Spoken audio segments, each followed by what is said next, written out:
Sa ating senior citizens, persons with disability at pregnant voters, may early voting hours nationwide. From 5 a.m. to 7 a.m., pwede na kayong bumoto sa mga voting centers at piling malls. Bago tayo magpatuloy, huwag kalimutang mag-subscribe sa aking channel. Magandang araw sa ating mga viewers. This is Tita Eda. Alam niyo ba ang sikreto para bumoto ng walang hassle? Simula na ang early voting sa Mayo 12. Iwas pila, boto ng maaga.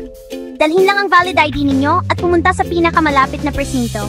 Madali lang, simple, at pwede ninyong gawin sa sarili ninyong oras. Iparinig ang inyong boses ng walang pagmamadali. Early voting sa Mayo 12? Dahil mahalaga ang bawat boto. Panoorin at tapusin ng buwang video. Para sa dagdag kaalaman, ngayon darating na halalan, sabi nga po ng ating Comelec Chair George Garcia, yung mga senior citizen po, prioridad po sila sa pagboto. Kaya pagka senior, inuuna naman po yan sa ating mga presinto at magbubukas din po sila na ilang mga mall para naman mai-accommodate. Kasi lalo pa ngayon, napakainit ng panahon. Mahirap din ito sa kalusugan ng ating mga senior. Kaya sinasabi po natin, talagang bigyan natin ng prioridad ang ating mga senior citizen. At ako po yung nagpapasalamat kay Chairman George Garcia at ginawa niya yung mga bagay na yan. Yung mga seniors ay binibigyan niya ng pagkakataong bumotong maaga, 5 to 7 po ng umaga. At yung iba po sa mga malls, ako'y nagpapasalamat po kay Chairman George Garcia.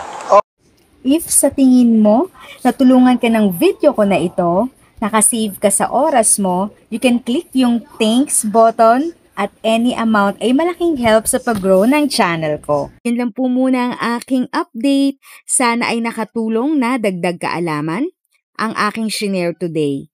Ang goal ng aking channel ay mag-create ng awareness.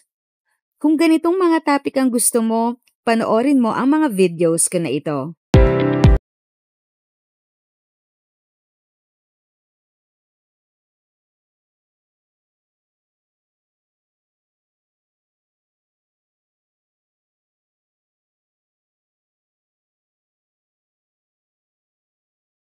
Thanks for watching! Kung may kapamilya, kaibigan o kakilala sa tingin mo ay magiging interesado sa video, please share or tag sila sa comment section.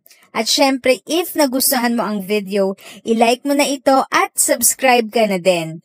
As always, feel free to write your questions, comments, and opinions respectfully. And continue to be a blessing and stay safe!